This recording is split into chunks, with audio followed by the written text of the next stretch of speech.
Never miss an episode of the Final Furlong podcast. Subscribe now on YouTube, Apple Podcasts, Spotify, or wherever you get your podcasts. And now, here's your host, Emmet Kennedy. Welcome to the review of another fantastic weekend of jumps racing. I'm joined by former jockey Lizzie Kelly. The voice of Irish racing, Jamie Wrenn, is alongside me as well. We've got the 2 mile division clues on show from the Tingle Creek and the Hilly Way as well. Some anti-post bets are looking fairly stuck now, I would imagine. But let's first of all talk about Il Etait Temps. The Cheltenham Festival, he has struggled in the Triumph Hurdle, the Supreme, and the Arkle 5th, 3rd. But everywhere else, he's fantastic, Lizzie. And maybe Paul Townend is going to be the key to him by the time it comes to the Queen Mother Champion Chase, because in this running of the Tingle Creek, he was absolutely magnificent. Yeah, he was really special, wasn't he? And I think it's been interesting that you mentioned jockeys there.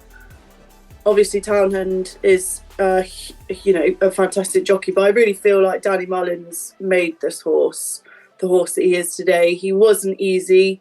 He was a horse who, again, a bit like that Dynamo, like a little bit of a head case. It sort of looked at times that he was threatening to almost derail his own talent because he was a difficult ride, but he looks very straightforward now. He's obviously matured a lot with his racing and grown up, but I've really felt at Sandown he looked like the most straightforward that he'd ever really been. I thought he jumped very well, and he pushed aside, 2 pretty decent horses, didn't he?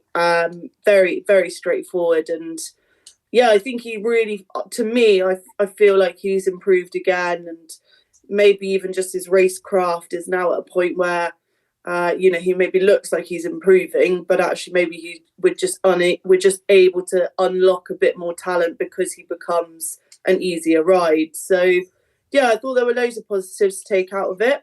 As you said, Cheltenham hasn't always been particularly happy stomping ground for him. But I feel like things could be easier for him this year. Yeah, I agree with that. I agree with a lot of what you just said there. There was a brief moment about 3 out, Jamie, when the 3 horses were all looming up together, and my mind flashed back to the 2005 Tingle Creek. I was like, oh my God, it's Moscow Flyer, Azerty Up and Wild Chief all over again. These horses are a pale imitation of those 3 mighty chasers. But Il Etait Temps is a really good horse, to be fair to him, and he continues to improve. The overall time was 5 seconds slower than the Henry VIII Novices Chase. We'll talk about Lulamba a little bit later on, but we'll stay with the Open Company horses for now. He's now the 11-4 favourite with 1x bet in Ireland for the Queen Mother Champion Chase. Jonbon is just gone. Lotus Sud needs to be fresh, and he probably isn't good enough in the first place. Where does this performance rank for you in terms of a very open 2 mile division now? Is he 11-4? But he was 6-1 the last day. I think he's 6-1, 5-6-1, still top price. I think in all other firms, whatever. No, 3-1 is the top price. Down to 3. No, it was 6 obviously there, but. I'd be all over 6-1, even with the questions about Cheltenham. Yeah, that's very short for me, Emmet. This for horses. I know he was thrown in the deep end in the Triumph for the second run for William Munns. He was fifth in the Supreme and Marine Nationals, and then 3rd in the Arkle behind Gaelic Warrior. But then he reversed the form of Gaelic Warrior, exactly what Lizzie says there about Danny Mullins making a man of him, and I was there that day at Punchestown. He seems to be the better to spring ground. Brings the best out of him because, look at the Gaelic Warrior Arkle. It was very soft ground that day. Yeah. I think, regardless of it was soft, I suppose, yielding to soft in Irish terms in Sandown on Saturday. That's from what I could see, right? Is that suits him better and a bit of spring ground. If he got proper good ground at Cheltenham, he's definitely a challenger to Marine Nationale. But the better the ground, Marine Nationale comes into it. Majborough. To me, you're taking your life in your own hands if you think Majborough is going to win the championship. Oh, we'll come back to him. We'll come back to him, but I'll get on to him afterwards. He deserves an entire segment, just for himself. But I don't know. It's the Cheltenham record. It's putting me off slightly. Jonbon for me is basically going to go Ascot Chase in February. He would skip Cheltenham, and he'll go back for the third running of the Melling Chase. To say he's gone, I don't think so. I think he's been crying out for step up and trip. I said it all year in Joe's show. He should have been into King George. He needs 2.5 miles to 3 now on a flat track, and that's Jonbon. Lotus Sud is just a grade 2 horse. That's about it. Lovely horse, but can you see Lotus Sud winning another race this season if he sticks to grade 1s? Not in grade 1 company. No, not in Greyhound Company, no. But Jonbon is Ascot and Aintree. There's no way you'd see him at the Cheltenham Festival anymore. I thought he ran well for Jonbon. He's been to the well. Il Etait Temps is only, 7 and feels like been around the block for ages. Do you know what I mean? So, I hold fire in Il Etait Temps. I backed something for the champion chase, and it's trained by Henry VIII at 40-1, and I backed to the 33s again last day. It was fed at upsize Marine National last year in Quilixias. So I'm happy that, but the only thing with Quilixias is going on 10 now as well. It'll be around the block too. But look, it's a wide open division now. Wide open division. Yeah, because some horses are very ground dependent. 1xBet obviously listened to what we say, because Quilixios was cut to 25-1 on the back of not doing anything by them. And we still haven't seen him since he fell in the Queen Mother Champion Chase. There's a press day at Henry de Bromhead's yard this Thursday morning, so we'll find out more about him then and when we're going to see him back. Just on Jonbon, Lizzie, I mean, okay, maybe he's not gone, but he's definitely gone at the 2 mile division. And I find him somewhat frustrating in the sense that this time last year we were talking about going for the King George with him, and they just were like, no, we're going to go down to 2 mile division again. We're going to keep doing the same thing over and over again. And to be fair, you can almost look back at the start of the season and go, well, if he doesn't make a mistake in the Queen Mother Champion Chase, maybe he actually has a really good chance of winning that race that day. And everywhere else, he was pretty much faultless. But he's now been beaten 3 of his last 4 starts prior to the Tingle Creek at odds on. He's been beaten again now as a second favourite. This trip's no longer going to work for him. And does he actually have the stamina to be suited to 3 miles if they decided to go down that route? Yeah, I mean, I think there's quite a lot in between 2 mile and 3 mile, isn't there? I mean, whether you go for 2.5 on a sort of stamina track or a quick track, or 3 miles on a quick track, you can kind of slightly pick and choose what you go for, which you think would suit him. For me, like, he's a 9-year-old. I would be concerned if we were getting to a point where a 9-year-old, we had nothing young coming through that was able to take on a 9-year-old. I would be thinking this is a disaster for racing just in general. I think the horse has had some of, he's been just an absolutely fantastic racehorse. He's beaten horses, he's died on his sword, he's been a fantastic warrior. And most of the time he comes out on top. And you would be worried if you weren't seeing the cracks at this stage in terms of younger horses coming to take him on. Look, to me, I feel he's come against L'Eau du Sud, who I think, respectfully, I agree with Jamie. I don't think that he's a Grade 1 horse. I think he'll always run a good race because he seems like a bit of a he'll put a shift in, won't he, L'Eau du Sud? He doesn't mind getting down and dirty.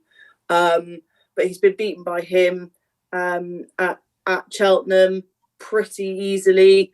He was swept aside by Il Etait Temps yesterday, and I think there are better, more competitive horses to come along again. I don't think it's going to get easier. I don't think we'll see him at Cheltenham, but even if some of those horses turn up at Aintree, it might not be quite so straightforward. And I think, why not? Why? You've nothing to lose at this stage. Just quickly on Edwardstone, we saw him step up in trip for the first time at Huntingdon the other day. I think it was his first time. And he ran a really good race. I don't see any negative to trying him over further. If you try it and it doesn't work, it doesn't work. Yeah. It doesn't at this stage. Does it matter? You might get a couple more victories out of him as a 9-year-old going on 10-year-old and be absolutely chuffed with yourself. I think it's a no-brainer to me, personally. They tried him once over a year ago over 2 mile 4 and have not tried since with Edwardstone, which I think was kind of mad, especially considering his age profile. But it was good to see him. The fire still burns in Edwardstone. He's not good enough, but it was fantastic. I love that horse. Yeah, and he's very, very likable. Jonbon is just going to find things a little bit more difficult now because there is going to be younger horses that are really suited to that intermediate division. And Jello's horse, we'll talk about it in a little bit. He's almost unbeatable at Grade 2, Grade 3 level. You're not even talking about Pictori, who's a specialist at that trip as well. There's plenty of others too. I kind of feel like they should have done this before. And it's a very easy thing to say with the benefit of hindsight, because JP desperately wants the Queen Mother Champion Chase, and that was absolutely his number one contender for it. They could have messed around with Dino Blue maybe in that division, but it hasn't worked so far. And I just start to wonder now if time is running out for Jonbon in terms of elite status and getting a grade 1.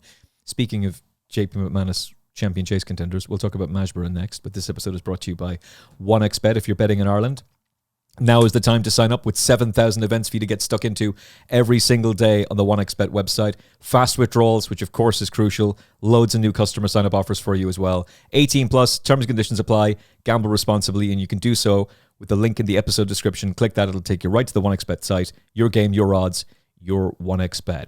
Majborough was the in and around favourite for the Queen Mother Champion Chase and was being talked up by quite a few people. You're about to hear a Gavin Lynch special, which was recorded Tuesday last week at the Curragh. It's going to come out tomorrow, and it was obviously recorded before the Hillyweight Chase, and in that Gavin was pretty bullish about at least Majborough being competitive in the Champion Chase division, and who knows, he may very well still be. But for the second time this season, Founder 50 has beaten a Willie Mullins trained, JP McManus owned, Mark Walsh ridden horse, and downed them pretty fairly and impressively. Founder 50 is very good at this level. To be fair to him, his 2 defeats in Grade 1 company last season, he was pulled up and beaten way too far for it to be a true running. So maybe he's actually just unexposed at this level. But he was race fit. He was given a very, very good ride by Jack Kennedy. But what did you make of Majborough, Lizzie Kelly?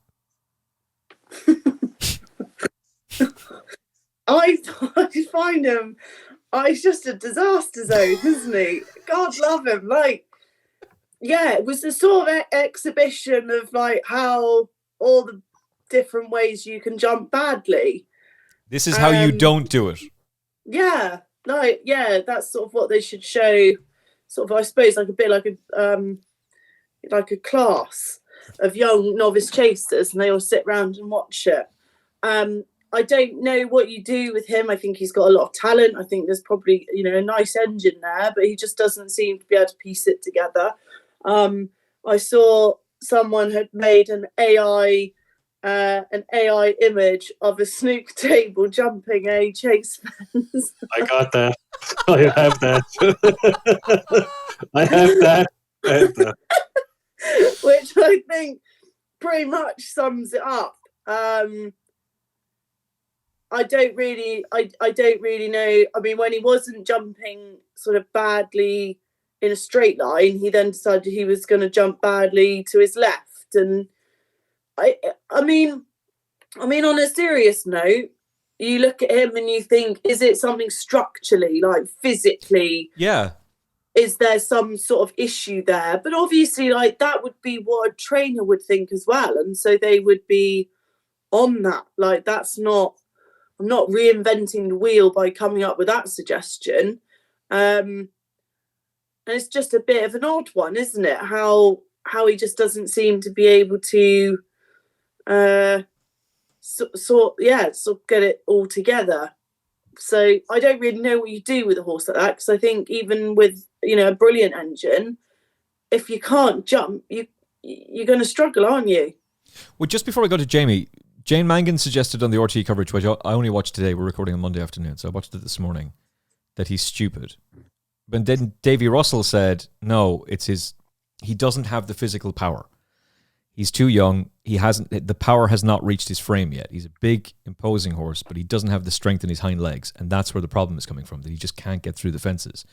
So is it that, or is it a physical issue in that if you have thigh pain, you can tell your physio that you do. If you've got nerve damage, you can tell your physio, hey, there's something not quite right in my back. The horse can't tell Willie Mullins, and as good a trainer as Willie Mullins is, he can't read the horse's mind. I think there's absolutely legs in the argument that this is an unfurnished, weak individual. I mean, I've never seen him in the flesh, so I would find it difficult to comment. But hypothetically, factually he's only 5, but hypothetically, if you have a 5-year-old, a big framey horse who hasn't actually properly grown into his frame yet, there's every chance that he's not actually got the sort of structural integrity needed, or power, or whatever you want to call it, in order to jump better. To me, he sort of seems to be making up for something with his poor jumping, because it's not one thing that he kind of does. Like Grey Dawning kind of jumps to his left. Sorry, this is all right, off you go. I don't know where he is. Does he have any views on Majborough's jumping technique and whether it's a physical issue that's causing him to jump out to his left so violently? He may well do. No, is Bertie an equine physio that can come in and save Majborough? Bertie is my brother's dog, so it's quite concerning that he's disappeared, because my brother is actually away on a little holiday. So if your brother is watching this, the dog's fine. He's fine. Not a bother. Yeah. All good, baby. Don't worry, it's okay. He just turned up there in Ireland. Sorry, I didn't see him there. He's at Jamie Red's place. Yeah, I think there's absolutely every chance. I don't know very much about his breeding. It's not a sire that I'm particularly familiar with. Yeah. So I can't comment on that. But yeah, I think Davy Russell may well be right with that case. Yeah, I thought it was a really interesting piece of analysis from Davy that Timeform described Majborough as big, well-made gelding, and then multiple Cheltenham Festival winner and multiple Grade 1 hero. Davy Russell says, actually, not a whole lot of power in those hind legs. And you just get the impression with him, Jamie, that he might be a horse that you're not actually going to see the best of until he's 7. He's still growing. He's still developing physically and mentally. I think it was absolutely the right decision to go chasing with him last season. There'll be a few people saying, oh, you should have kept him over hurdles. He'd be lapped in a champion hurdle. Absolutely lapped. He can't keep up with Found to 50. He would be lapped in a champion hurdle. So my question for you is, do you think it's a physical thing? Do you think he's dumb? And do you think he needs to go up and trip? I think they had the same problem this time last year with Gaelic Warrior, and they didn't know what to do with his trip. And I think Majborough comes into that category now, right? But I just don't understand it. Why was Majborough put to Cork after what he did last year at Punchestown? Yuck. That horse should not be going right-handed. Like, come on. No, I thought for the first couple of fences, no, Mark you can see he was at pains to keep him straight of the track. I didn't understand what Mark Walsh was doing coming into the straight, no offence to him. The horse jumps to the left on a right-handed track. There's a lovely big rail up there, put him up the rail. Yeah. And all of a sudden, yeah. But like, if they meet again, obviously, we all know the one winner, regardless of he's whatever from certain people, he will absolutely, I think he's an absolute good thing for the race at Leopardstown at Christmas, because the ground probably won't be good enough, hopefully, I'll get killed enough for saying that, for Marine National, and whoever, Quick Silas will be his first run of the season. So Majborough, if he turns up, I think will win that race, and if you get odds against, I'll back it. I know you're taking your life into your own hands, but I will. Because he was still coming back. I found the 50 at the line, just watched back the race. He was still coming back. Yeah. So I wouldn't give up on him. Oh, he banked a few fences, but that's just him. That's just the way he is. Look, there's been legends of the game of the 2 mile division who always had their quirks. And this it's just one of those divisions. But I wouldn't give up on him. I thought it was a good enough run for his first run of the season. He's a hard ride. It looks like he's a hard ride. But like in Ergamine, being to the Web, Bambridge is only around for the King George. No, I'd be with Majborough at Christmas if he can iron out the jumping, obviously. But I don't think you'll ever see him right-handed again. That's just my opinion. I just didn't understand it. Why did they go there? He could have gone to Cheltenham for the Slur, left-handed. But look, they obviously had Jonbon flat, which is fair enough. But or the Fortria, something like that. Why did he run in the Fortria? Obviously, he wasn't ready. I understand that part. Yeah, but no, not right-handed. I just don't understand it. But then to your question, your second part of your question, Emmet, yeah, he's a future Gold Cupper. That's just me. That's he should what be I up and think. trip. Yeah. And it's pointed out by Ruby in the analysis on RT as well, that this is during the race. You shouldn't see him in the King George either in future years either. He shouldn't be nowhere near Kimpton. So he's the natural replacement. Yeah, because he can't go right-handed. Yeah, forget about it. No. The point was being made by Ruby Walsh during the race that this is not a horse that's travelling like a 2-miler. This fella's not travelling like he's a Queen Mother Champion Chase horse at all. And there's nothing about him that tells you that he's a Queen Mother Champion Chase horse. Now, the traders at 1xBet have obviously taken a more positive view, a little bit like yourself. So they go 5-1. Fair enough. But down the line, sorry, the last point I'm making, I'm sorry. the last point down the line, hopefully we'll see, fingers crossed, many a battle between Final de Man and Majborough at Leopardstown over 3 miles in future Christmases and DRS. Oh, so that's what I'm looking for. You're thinking 3 miles, no question that's the division he's going to be in. Yeah. Okay, because I'm starting to think that this season, and I'm just throwing it out there. I'm not saying that this is what's going to happen, but I can absolutely see Factifile being beaten in the Savills Chase. Maybe Majborough comes up short over 2 miles, and they swap them. Because Factifile was beaten way too far out of Punchestown to be absolutely certain that he's no good over 2 miles. And the way he sailed through the Ryanair Chase, that horse would have been a major player against Marine Nationale had he lined up in that race. A lot of people are saying like you can see on Twitter, is Factifile in the Champion Chase yet? Yeah. I hadn't seen that, but I think they're right. Yeah. And there's almost the related contingency double to do, which is Factifile with 1xbet. Is he in there? He's not in there. That's interesting. Was somebody... Oh, he is. Oh, hold up. Wait a minute. 25, 33? Factifile is 20s. Yeah, they've been listening to me. They know what I'm saying. By the way, I could be hilariously, shockingly wrong about this, but the related contingency double is to go Majborough Ryanair 8-1, Factifile 20s. It's 188-1 double. Because that's how this could pan out. They could just swap them. Swap them. Like if you got a heavy ground Champion Chase, Factifile would be no brainer to put him back there. Yeah, absolutely. And the other thing I'd say is I wouldn't be giving up on him. Like the line from Mark Walsh afterwards on RTE was very happy with him. He'll improve for the race. Jack Kennedy had made the point after Calaconti had won the mayor's race, which we'll talk about a little bit later on as well, very briefly. The ground was already soft, but by the time it was going to come to the hilly way, it was going to be hard work. And you can see that's the way he rode Found to 50. I'm race fit. I've had 2 runs. We're a proper grade 2 horse. I'm going to challenge you very very late. I'm going to challenge you late, and you won't have anything left in the tank to be able to repel me. And that's exactly what he did. The River Blackwater was nearly at the fourth last fence. It's unreal. It was unreal. And they've done such a great job at Cork. Cork used to be a bog back in the day. They've done such an incredible job with that track, but you could see the water rising. When I watched it, I'm not familiar with Cork at all. I was like, oh, it must be really frosty. And then I realised it was water. Where are you? It's like an Inception. We drove past there one day, Lizzie, right? We drove past there one day, right? And all you could see was the top of the winning line. The rest was all water. I remember that.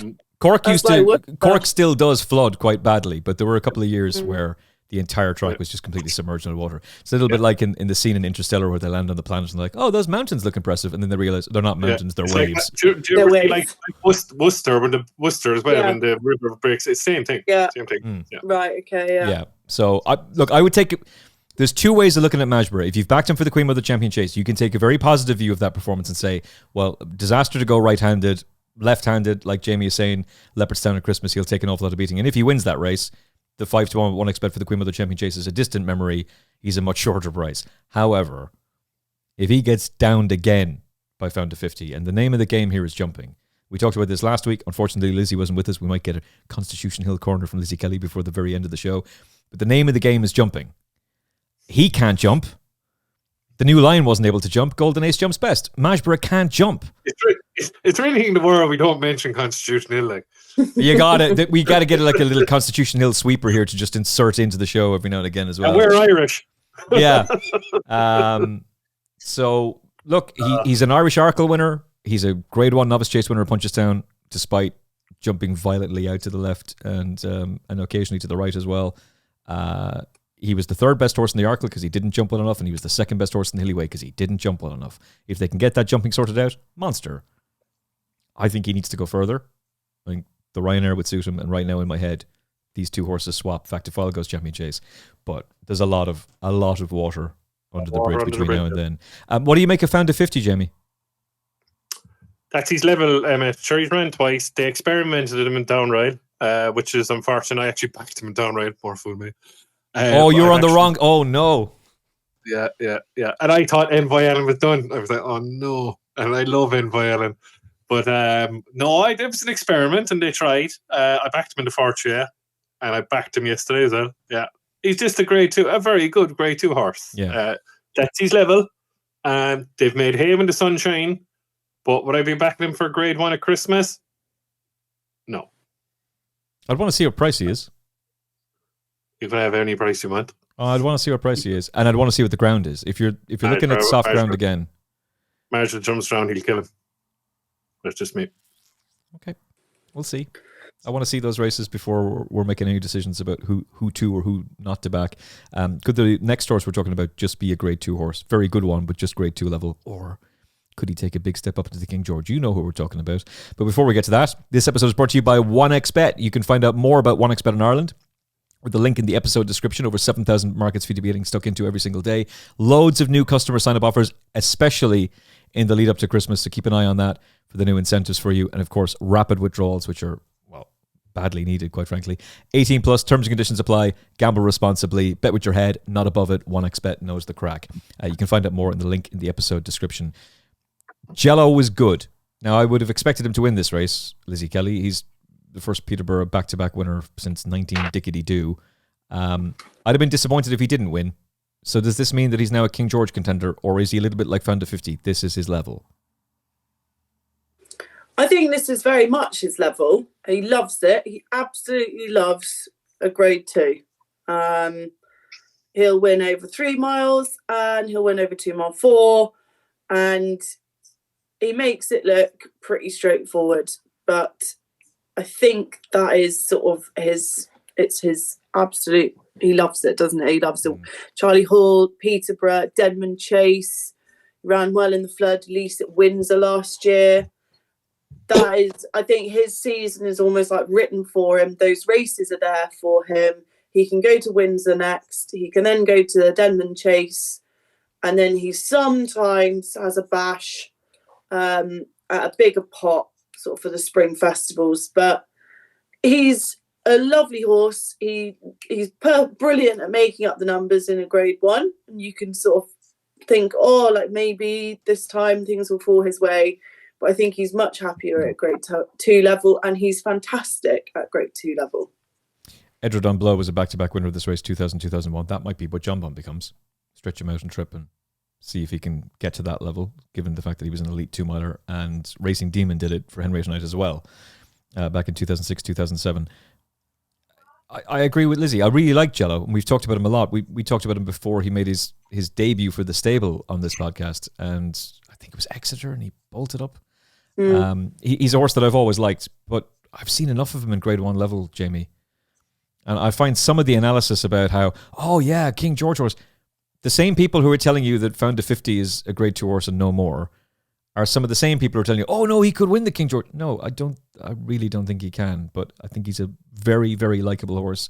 Will take a massive amount of beating at Windsor, Ascot Chase, Denman Chase. By the time it comes to the Grade 1s, nah. Well, he was beaten a cumulative of Ryanair and Aintree Manning Chase of 101 lengths, roughly. So it's stuck in for the King George! There's your answer with Grade 1 level.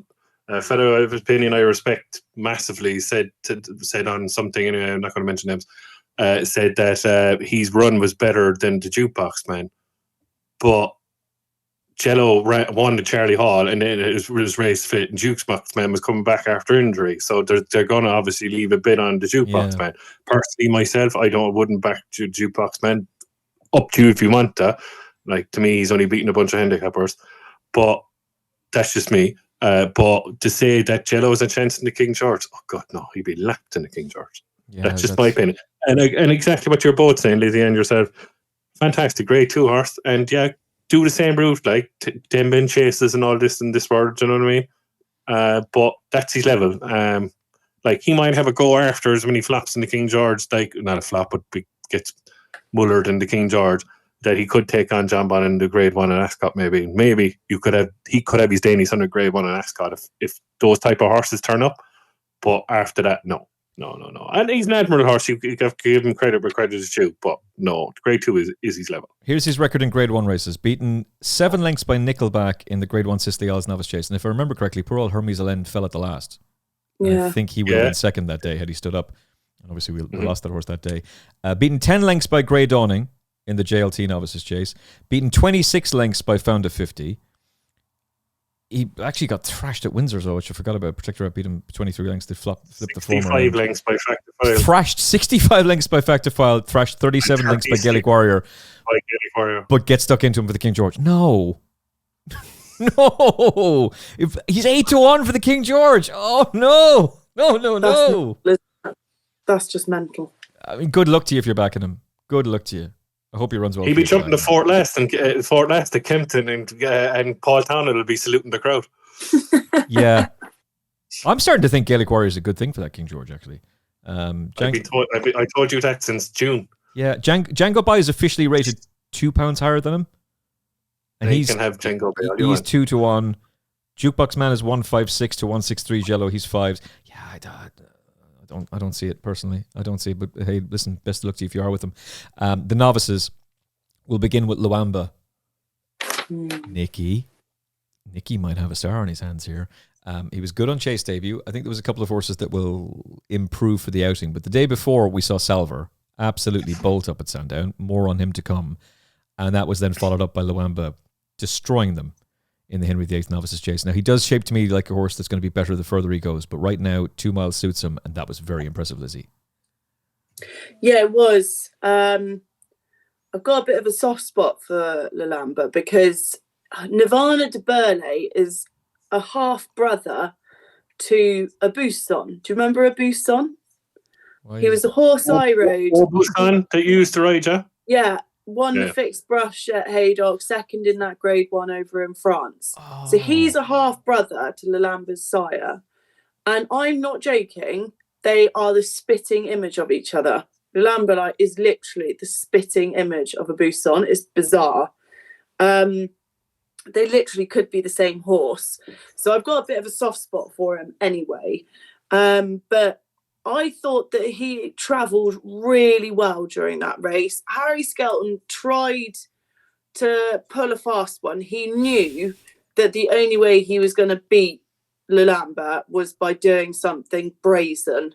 And it didn't work. It didn't work. So that was that. Be aware, even the fact that he managed to actually accumulate quite a nice lead over the rest of them through some crazy good jumping, he still made up the deficit really, really easily, didn't he? He was able to just close the gap.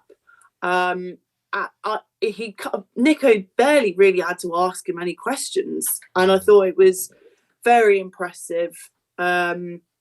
He's still a big baby, it's amazing that he's doing what he's doing at the age that he is. Obviously, he's getting a bit of an allowance for his weight for age, but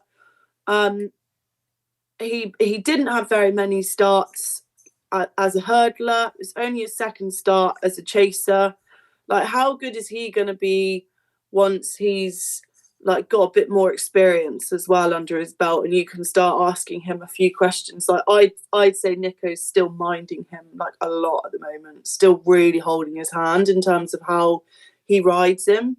And I think once the gloves come off, he'll be even better again. Joint favourite for the Arkle with 1xBet on the back of that performance. And it's difficult to disagree with it, Jamie, because Lotus had won the race a year ago, and he did all his best work towards the end of the race. This fella has taken on Lump Sum, who was wildly impressive on Chase debut. Be Aware won Chase debut in a novice handicap chase, then goes on and finishes second to July Flower in the Arkle trial at Cheltenham. And he blitzes the two of them. Can 1xBet give me a price for the 2027 King George? Because I tell you one thing, they ain't no horse going to come within 20 lengths of him. He is brilliant. I love him. The only thing now, Lizzie, he'd probably get me better than this. The only slight worry I have him in an Arkle, sometimes he makes an awkward shape when his back end comes one way and he's other side, he's headed the other way. He jumped the last. He can't do that in an Arkle like Majborough did last year, because that's what's going to happen, unfortunately. But the talent, I know Lizzie says, Busan 2.0. No, he's Shishkin 2.0 to me. This is the new Shishkin.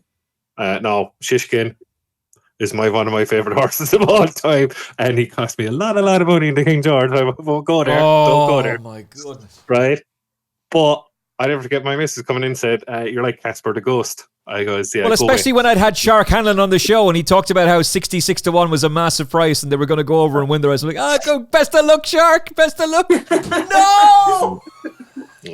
But anyway, that's why it's a slight worry I have about an Emmet. To say people saying that he wasn't quick enough. Like, just go back what I mentioned on Joe's show. They went a right gallop last year in the 4-year-old hurdle in Punchestown, and he kept up. Like, the cruising speed is unbelievable. Yeah. Now, the only thing with the form is that, not being smart, be aware none some are handicappers, and they're both 20-1 for a Grand Annual, and maybe be aware might stay under the 145 for Jack Richards of this world in a novice handicap in all terms. But that's the little slight worry I have him. But he's so impressive. He's very good, and that's what we need in national hunt racing, don't we? Bit of a clash, go pick the board against Lulamba, and hopefully they both get there and let their best horse win. Yeah. I'm slightly on the fence for both because I like both of them. They're two good horses. But I think the future horse who will be the better horse to me will be Lulamba. I think he's very good, and I know he's going to have a soft spot because he reminds me of Shishkin. So he's a really good horse. There's no doubt. Does he remind you of Shishkin, the Arkle winner, or Shishkin, the horse that was the moral winner? Should have won the King George. Yeah. Should have won the King George. As in, do you think that he's going to be a better horse going out in trip? Yeah. He'd be another like Majborough. They're going to be better when they get older and they go out and ship. Yeah. Look, they're not being smart now, man. You can see what's happening with Gaelic Warrior now.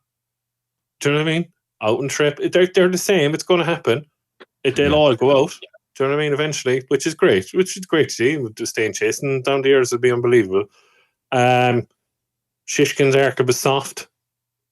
There's Kopek the board to beat in this, and that's the only thing. Like, but look, let the best horse win, and I hope the two of them turn up. Well, I'm still of the opinion that Romeo Coolio would be very exciting in a Cotto Star Novices chase, but apparently 2 mile 1 is where they're going to go. He's going 2 miles at Christmas, and then last week he was saying going on about 3 miles. I got a message about it, so I don't know. I don't think they know. He should go 3 miles. He should go 3 miles. Gordon, run him in the Cotto Star. I know Johnny Yaneen's like, what does Phil is talking about? Run him in the Cotto Star. No offense, not being smart. If he ran in the Cotto Star, he'd wipe the floor when to go and wade out. Smashed them. So I don't know.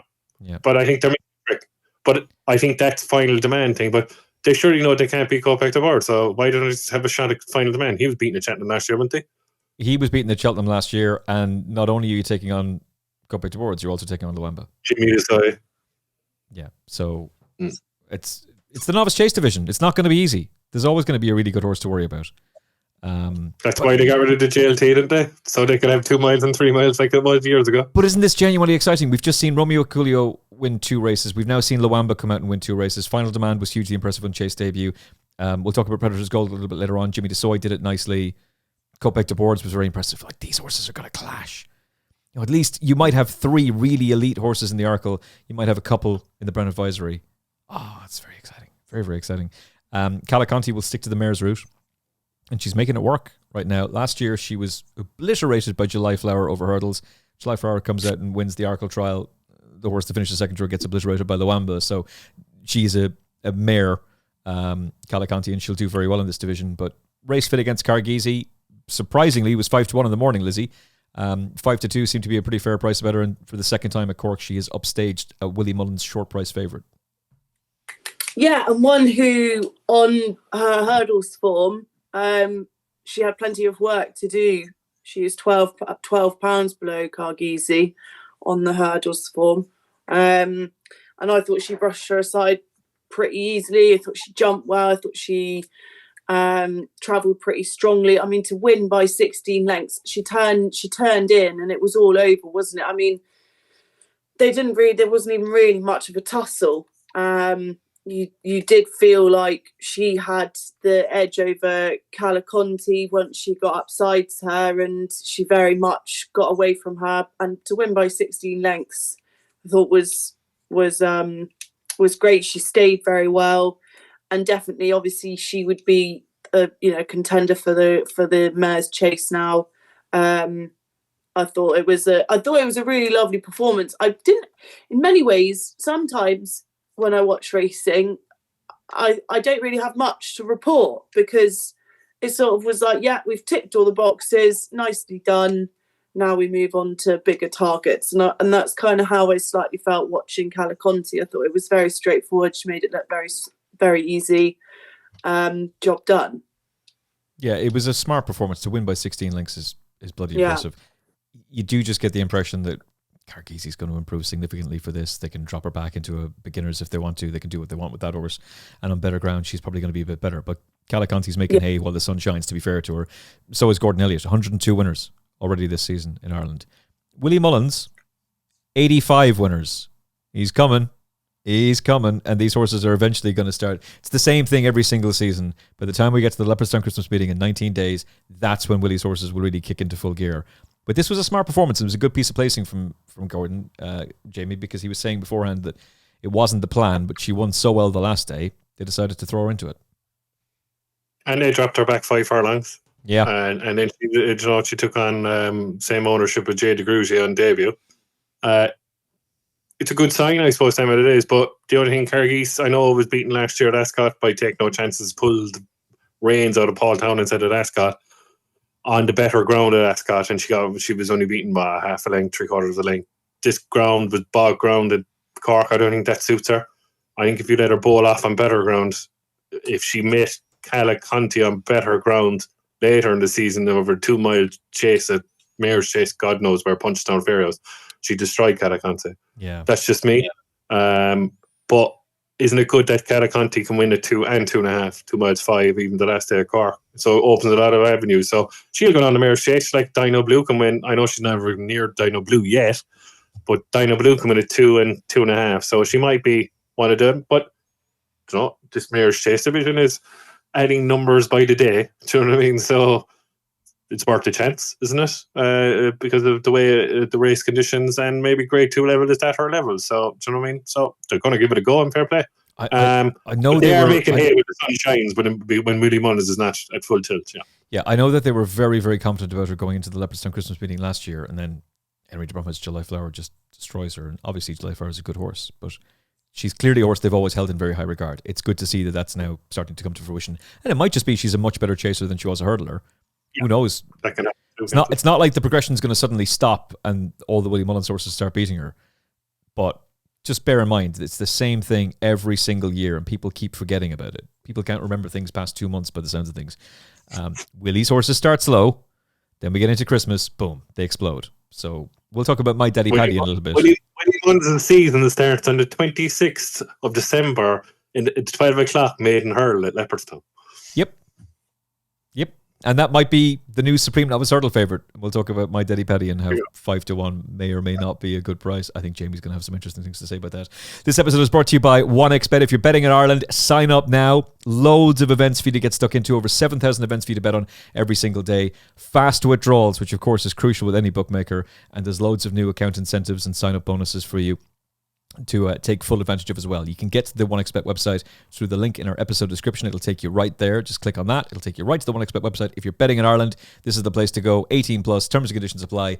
Gamble responsibly. Your game, your odds, your 1xBet. Predator's Gold was really impressive, I thought. Like Slade Steel, and I'm hoping the Slade Steel is going to do quite good as the season goes on. It's his first run for nearly a year. Obviously a Supreme winner. But Predator's Gold was impressive. And in behind is the horse that was smashed up by Final Demand, Wingman. Predator's Gold beats him by a similar margin. What did you make of the performance, Lizzie? Yeah, good. I thought it was very pleasing. He looked full of running, turning in. Danny sort of came over to that inside, try and find some slightly better ground. I personally felt he always looked like he had Slade Steel. I think the angle of the camera sort of made it look like there was, it was tighter than I think it kind of was. Obviously, that was off the back of a pretty long break as well, 582 days. Yeah.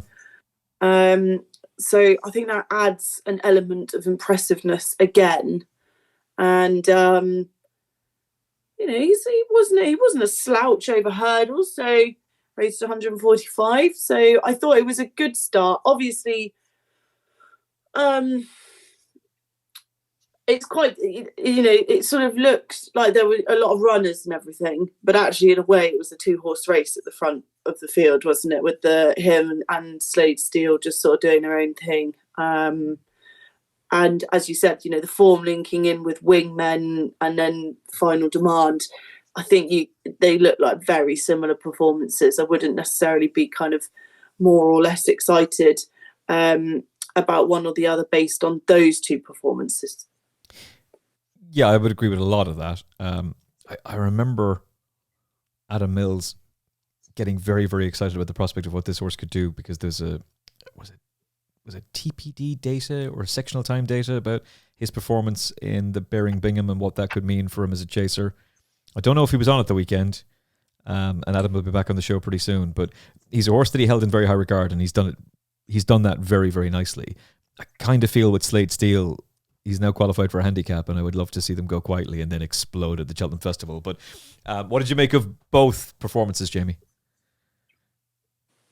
Look, exactly what Lizzie is saying. He was no slouch in his novice hurdle division. Like, he was second in 2 mile grade 1 novice to Caldwell Potter, and he was straight in Ireland. He ran in Ballyburns, Neptune Turners, whatever it's called now. Like Jimmy Desai was in that. I think it was Hans in that. Like, form is there. Slade Steele is not a 2.5 miler. Will they stop and give up with that horse with 2.5 miles? It doesn't stay. It's a 2 miler on heavy ground. It won a Supreme behind Ballyburn. How are you going to get him handicapped for the Grand Annual if you come back and trip? No, you have to stay at this distance. Yeah, of course you'd say that. Would you be quiet? Wingmen is a handicapper. Now, the horse to take out of that race is trained by Philip Fenton, because that's one for a handicap. Carl Fitzgerald. Yeah, they're messing around with his trip as well. So it's actually going to be a fruitious race going forward, I think, Emmet. And the only thing with back in Predator Gold next time out is that he's going to be in deeper, and it's a second run off a break, and I would go steer the other way, unfortunately. But it was a great performance, and stamp of a old-fashioned, maybe Ty Estes Tri-Town winner in the future. Yeah, that is exactly what he is. Since Gigginstown went back to Willie Mullins, they haven't won a Grade 1 with him yet. But this is a fella that you could see being competitive in a Grade 1 at some point. I'm not necessarily saying this season. I mean, form, as I said, repeating myself, form of his novice hurdle campaign was pretty decent, and he kept in big company. Like, yeah, for sure. Salver absolutely exploded into life in the Ayrshire Novices Chase, the Grade 2. Now, this was good, Lizzie. It was a race that had Quebecois. Now, he hasn't run his race for whatever reason. That was bitterly disappointing from him. But Doyen Quest had been really good at Exeter. You were there for Racing TV that day.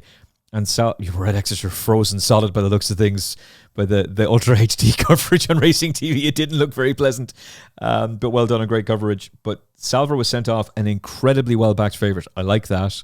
I like even more the fact that he bolted up by 12 lengths. Oh, yeah, it was mega. Like, I think that was, apart from the obvious of, like, Lulamba, I think that was one of my performances of the weekend, actually. I thought he was great, and actually it was amazing how close he got to Lulamba over 2 miles when he made his chase debut at Exeter. Salver was not too far behind. Funnily enough, the thing about Salver, I thought, at Sandown was his jumping wasn't very good, and he still won the way he did. He's a terrier-like little chap, isn't he? And he kept his powder dry throughout, but in a way he kind of had to, because he wasn't jumping well enough to be, especially at Sandown down the back straight there, to be really sort of asking too many questions. I thought it was very impressive how he closed the gap on Doyen Quest, who I thought ran a blinder actually at Exeter. He stayed on very well from 3 out over 3 miles for the first time. I thought it was a really pleasing step forward for Salver, because I think sometimes when you have these young, feisty, bit gassy youngsters, and you worry about where they're going to end up with, once they start getting further down the line in their careers, I certainly would never have pegged Salver at being a staying chaser. that not on my bingo cards. And I thought it was a fantastic performance, a lovely, lovely ride. And Doyen Quest, I felt a little bit sorry for him because he definitely died on his sword. He was carried out on his shield, wasn't he? But a cold, quiet ride back was perfect for Salva. I thought it was very impressive. It's the best chaser that Motivators had prior to this, Modus. That kind of says it. That kind of says it all, really. Yeah. That Monjou, that Monjou bloodline can be a little bit manic and chaotic. But look, he's done it well. Complete nutcases. And it comes through that Montja, and it comes through a Montmartre as well. I love them. I absolutely love a Montja. They're obviously becoming less and less common now. But yeah, it's for him to turn into a 3-mile chaser is just funny, isn't it?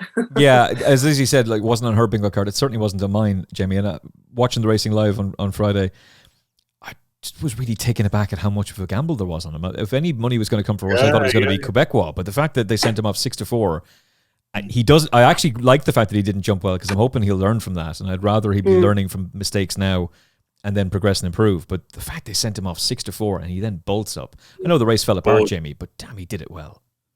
He did it well, yeah. And looks like because Doyen Quest been really quick, he felt really in his comfort zone, didn't he, all the way around? Yeah. He could call him the winner, turning around the back. You just knew he was going to win.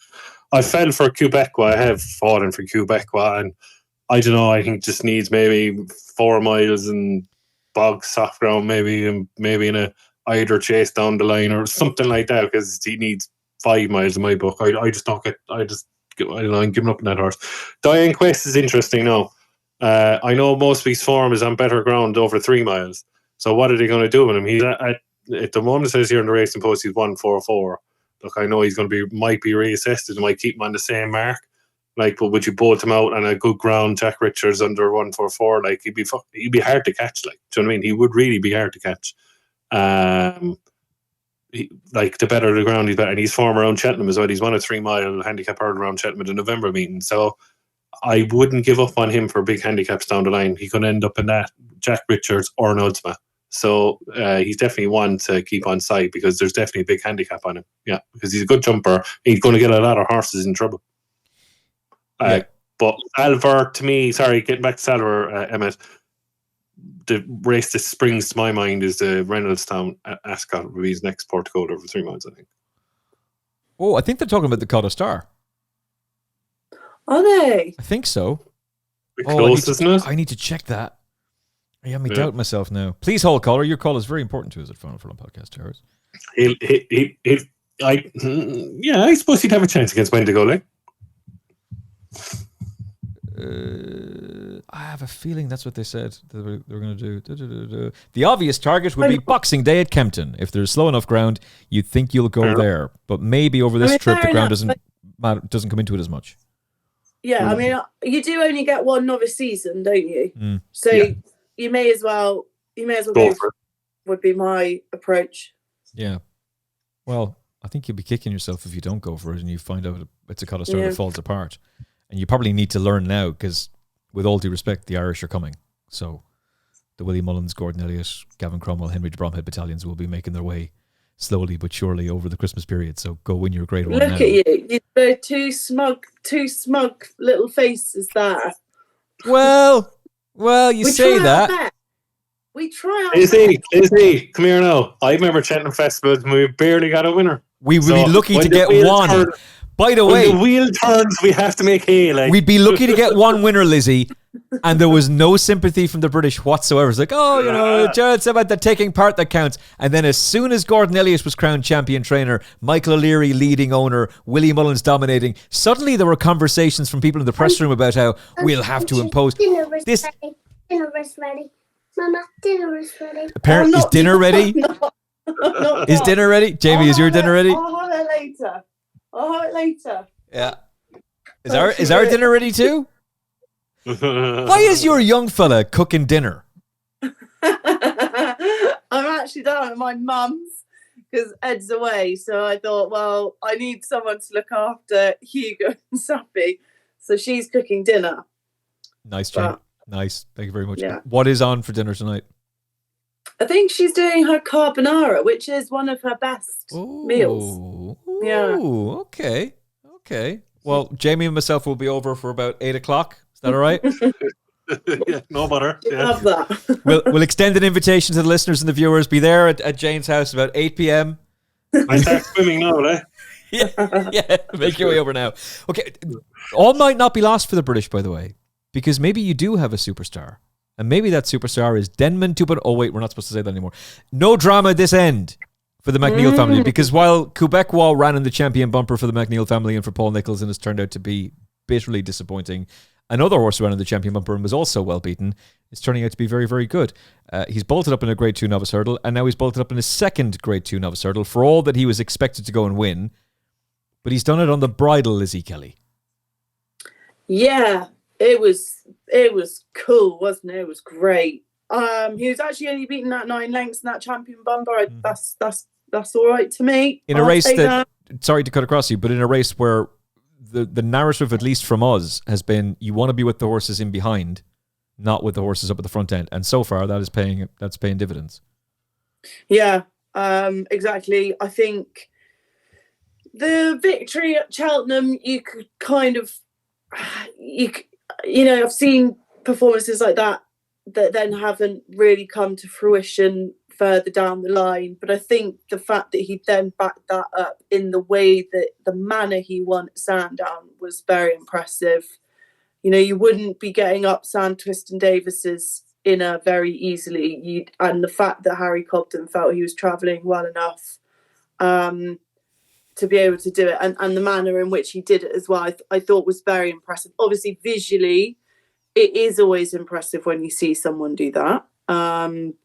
It's a kind of like almost sometimes a bit of an optical illusion because it looks so good, doesn't it? But I thought it was a very taking performance.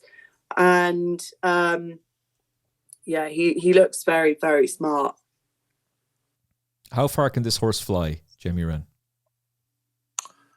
The 2027 Brown Advisory winner, yeah. He's a 3-miler eventually. Yeah, he won't. You won't see. What was that? I can't think of the name of the horse. Damn it! I saw the race that Santini was in Delta Work. What was that? Who won that one? He reminds me of him. Lost in translation? No, he won the Browns and Cobden put his hand in the air. I loved it. No. What's his name? The Paul Barber horse. He was second in the Curl Cup. He had the Giles colours and he had the Barber colours. Yeah. Oh man, I need to look that up. He reminds me of him, and he really does. I think he won't see the best. I think the way it's working out now with a horse that I'll mention afterwards with the performance of the week. Sober Glory got stuffed. You have Stars End for the cello. I was very disappointed in the horse that me and Emmet were around about before Harry Lowe's last week at Market Race, and we'll get on to My Daddy Paddy obviously as well. So, look, the only thing I would say, he beat the horse that was second in the. I was more in love with his Lizzie with his win at Cheltenham because he beat the second in the bumper heads up. Great Fleet, who I think is well handicapped, and Moneygar were behind. Great Fleet won at Kelso the weekend. So you could big that up a small bit. I think he's possibly a penalty kick now for the cello because I don't think there's many going to turn up. Top of the game. Yeah. Top of the game. Yeah. It didn't come to me. I had to look it up. I know. I can never remember it. I always remember because I backed out to work. And he was definitely Chestnut. Yeah, he was. Yeah, he was. Yeah. But he just reminds me the way it's not the Chestnut and the grey. It just reminds me the way he runs. I know you don't know what I mean? Colour.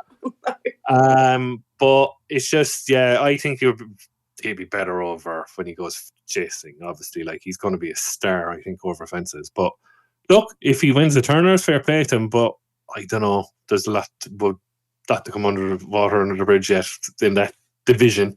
But what looked like it was going to be a really hot cello, I think he'll just win it, and he just what's he 6-1? Emmet, is he 6-1, 13-2? Round about that. Yeah. Yeah. No, and he might shock me. And look, he travels like a very, very good horse. Exactly what Lizzie's saying. 9 links in the bumper. I knew straight away from last year when he won at Warwick, this is a good horse. And we haven't seen the second of Skelton's yet. So who's apparently they think he's a grade 1 horse. He was still a maiden, and they still had him entered in the champion bumper very late on. Coupe Board, is it Coupe Board or something like that? Something like that. Ella McNeil was telling me that when she got there on New Year's Eve, that the word was out that Coupe de Boards. Yeah. Ella McNeil was saying on the podcast last year, it's like New Year's Eve was an awful day for me, so I wasn't watching the racing back, and I didn't watch it back until like maybe even a couple of months later, actually. But Ella was on the show in the build-up to the Cheltenham Festival, and she was saying that they were being told, you may as well not even turn up. The Skelton horse is going to bolt up. And that it was a really pleasant surprise for them then that they went and won. Coupe de Boards, Coupix, Keops, DES Boards. If I remember correctly, I'm pretty certain that was regarded as one of the best point-to-pointers to emerge from Ireland as well. So look, it's just me. I think he'll win the cello. He'll probably be put away. He might not be favoured on the day, Emmet, by the time the Lawlers is run. Do you know what I mean? So, he'll be favoured for the cello because Sober Glory was bloody awful, and he would have been the one that would have been interesting against him. And Harry Lowe's was disappointing, and Sober Glory was disappointing too. So we've seen this is one of the things you need to remember about getting excited about these novice hurdlers. Sober Glory was really good on debut, awful at the weekend. Port Authority was really good on debut, awful at the weekend. Harry Laws looked really good first time out, awful on his second start. Like some of these horses they look really good first time out and they don't go forward. Yeah. So fair play to him. He has, even though that's a 9-4 on favourite and he should be winning the race, but he did it ridiculously well. I just wonder, is he a bit of a final demand that he's going to be a big contender for the Turners, but there'll be something. Brave Man's Game was third to Bob Allen that year. Do you know what I mean? Same kind of thing. Yeah. Brave Man's Game got beaten. Denman got beaten. Yeah. By Nick and good. Nick and Orr wasn't in the same parish as him realistically. What about? Well, maybe it's going to be a British double. Lizzie, you're roaring back. Maybe we're completely wrong. Maybe No Drama This End does win the Turners. And the day before, maybe you've won the Supreme. It's an easy game. Just back My Daddy Paddy now. Game over. That I think isn't My Daddy Paddy. I like him a lot. I think he's very, very nice. I thought he'd improved again. Obviously, it was a weak enough race, wasn't it, really? Only the 3 of them. I also liked how I felt he improved during the race, actually. So he got half-lengthed early on, and you could see he got half-lengthed, like he reacted in the way that you would. And then he got half-lengthed again on the run-in at Haydock, and he was bang on it, like dealt with it much, much better than he had earlier on in the race. Harry Skelton then wheeled him out so that he had a nice straight line to run at with no traffic, and it was game over, wasn't it? He looks pretty smart at this stage, and I don't particularly know Carlisle very well, but I think Cheltenham is obviously a very, very, very different track to Haydock. But he looks like he just travels so well. Like, he looks like he's in second gear. Like that, he's not even. He's just literally going through the motions, and then Harry Skelton's able to, say, right, off you go then, and he just off he goes. So he's looking pretty exciting at the moment, and it'd be a fantastic way for the Skeltons to start the festival, wouldn't it? Jericho Druppinay looked good, and at one point, one firm cut him down to 3-1 on the back of 2 runs for the Supreme Novice Hurdle, and that didn't exactly. Hold up, wait a minute, that didn't work out too well. But Lizzie's right; he does look very exciting, My Daddy Paddy, Jamie. Jericho Druppinay, the weapon, huh? Oh God! I'm sorry, I can't remember who it was, but somebody made the point that in the YouTube comment section, actually, that fella could be a really interesting novice handicap chase prospect. Maybe a Kim Muir winner. He's definitely a plot horse. Now he's a bit of a head case, but I wouldn't be at all surprised if he's plotted out for something. Anyway, proceed, Jamie. What were we saying again? You have to distract me. My Daddy Paddy. Should we just be investing in him now for the Supreme Novice Hurdle glory? Well, as we all know, that the owners from where I'm from know him well. The only slight thing I have, Emmet, is that exactly what we were saying. I was very impressed, obviously. We were impressed with Harry Lowe's on David, but that was 2 miles. I'm really starting to doubt Skelton, and you can see Skelton going, I really wanted him in the turners, where Dermot Hannafin is after saying, hold on, oh man, I want him in the Supreme. The money's down. I want another Cinders and Ashes. So, do you know what I mean? And it is, I'm telling the truth, that's what it is. Yeah. Do you know what I mean? And that's my only worry about my daddy Paddy. Would it be quick enough early in the race in the Supreme? But you can say, like Lizzie said, there's gears there. He's really good. He is really good. It's great to see a local person where I'm from have another good horse, hopefully, for the future. But 5-1 for what he's achieved, 11-2 top. Oh, it's terrible. Like, do you know what I mean? And there's loads of horses to come out yet for the Supreme. So what a whole farm. Look, I'm on at a massive, massive price.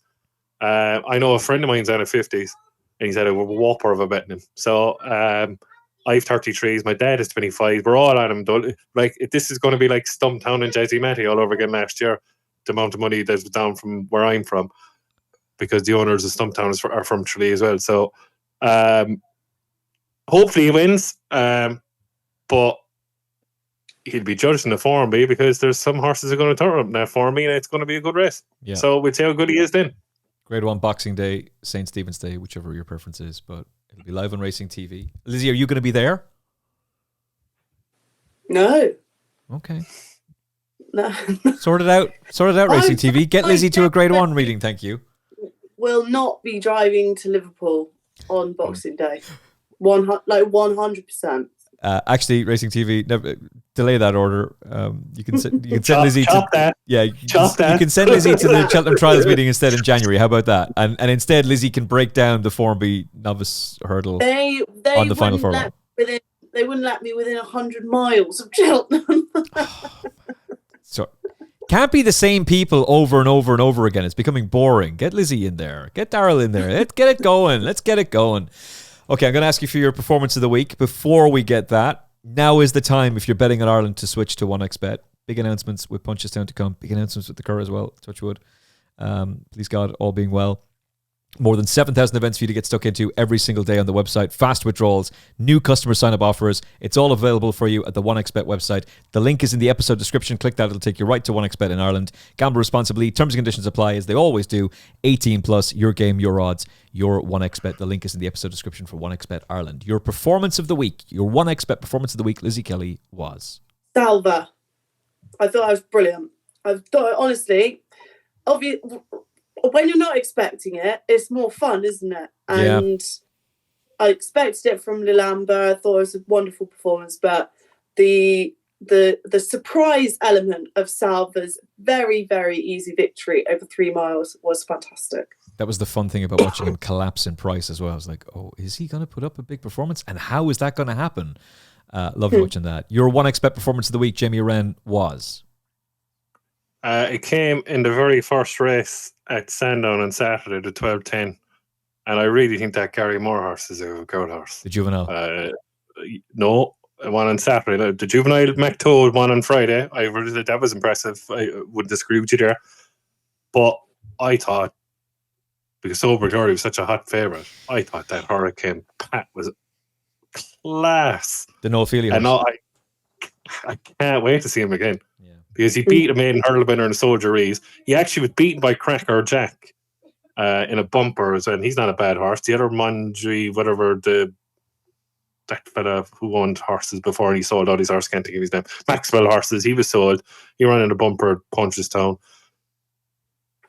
Like, this horse won a bumper on good ground at Chepstow. So, like, he can go on anything. So, look, hopefully, they might go to the Form B. I think they said that might go to the Form B and take on My Daddy Paddy, which would be great to see. Like, this horse looked on the eye, it's just as good as My Daddy Paddy, and he's 25 to 1 for a Supreme. My Daddy Paddy's 5 to 1.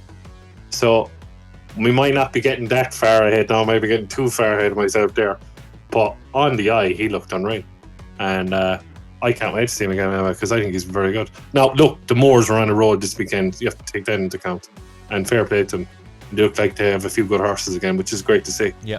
But, no, I really liked it. And on the eye, I can't wait to see him again. I thought he was really good. Hurricane Pat, yeah. And that's from a man who's got 33-1, my daddy Paddy, who could easily just sit there and go, Supreme's over, baby. It's over. We got it. We got it sorted. But no. He is on the lookout for the threats, and he thinks it could come from the Gary Moore yard. Did George tell us about that? And it's okay, because George did put up a few winners, including found the 50th weekend. But did he mention any of those horses? Thanks, George. Gary was probably in the background saying, don't you say a fucking word about those horses. I cannot believe that neither of you put up Il Etait Temps, so I'll give it to him. One expert performance of the week from me was Il Etait Temps. That was magic stuff. All right, the boys are back on Thursday. We will preview the weekend's racing for you. Lots to get stuck into, and of course the Christmas specials are on the way as well. The Gavin Lynch special drops tomorrow too. Hopefully you'll like that episode. It's a lot of fun talking to Gavin. Check out that episode. Hope you enjoy it. From Lizzie Kelly, Jamie Wrenn, and me, Emmet Kennedy. Hit a like on this episode. W's in the chat for the team. Smash the subscribe button so you never miss an episode of the Final Furlong podcast. We really, really appreciate your support of the show. Hopefully you've enjoyed it. From Lizzie, Jamie, and me. We'll talk to you again very, very soon on the Final Furlong podcast. Look after yourself and each other. God bless. Thanks for spending some time with us on the Final Furlong podcast. We're independent media, so if you like what we do, hit like, share, and subscribe. It's free, it's quick, and it genuinely helps. And if you enjoyed this episode, there's plenty more where that came from. Don't miss out. Subscribe on YouTube, Apple Podcasts, Spotify, and all major platforms, and join us on the gravy train. The Final Furlong podcast. Independent, unfiltered, and powered by you.